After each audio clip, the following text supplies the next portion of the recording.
Good morning all. In today's class we are going to discuss about the topic binomial nomenclature, which covers page number 83.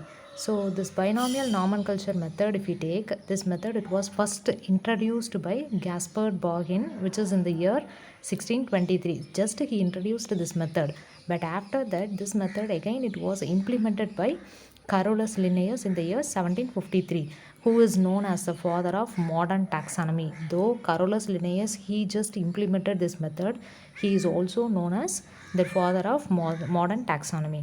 And also this binomial nomenclature is considered as universal system of naming plants. It means, for example, if you take one plant, either it is mango, means in our country we will tell it as mango. In some other countries or in some other places, what they may use some other names for that mango itself. So to just identify in every places, in every countries, to identify that name, particular name, that what name we have kept is called as binomial name. It means one general name which can be used in every countries. Okay, that is called as this binomial names, what it is given for each and every plant. Each organism it will be having two names. One will be considered as genus and the second one it will be considered as species. The genus, it means the first word, the genus word, the first letter it will be always in capital, and the next one, the next continuation of that word, the second while it is starting that first word, it will be smaller in, okay, smaller in letter. Okay, so this is what the general format what we want to write this binomial names. Okay, and then see, these are all the few scientific names what it is given for the human being. We are just generally called as homo sapiens, which can be just used in all the places. If homo sapiens means it is humans, this is what generally we will use. And then if you take onion, it is allium sativum, and for rat, ratus ratus, pigeon, it is columba livia. Okay, and then for tamarind is indica.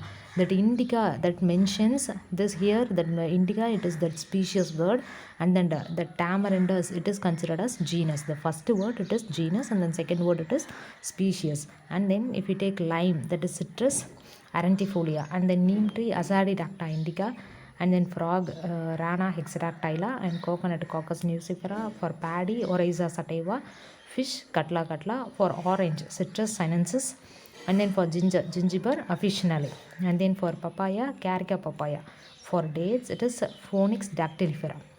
Okay, so these are all the names, and then the scientific names mostly it will be written in italics. Okay, only in that word we want to write, or while we are writing in our normal letters we want to underline the two words separately. Okay, genus separately and species separate should be underlined. That is an important thing to write this scientific names. And then here your questions you are going to learn and write is question number 31. Write a note on binomial nomenclature. So about that you want to write in detail. And then question number 32, tabulate some organisms with their scientific names. So in the tabular column, what are all that organisms it is given along with their scientific names, you want to make a table and you want to write.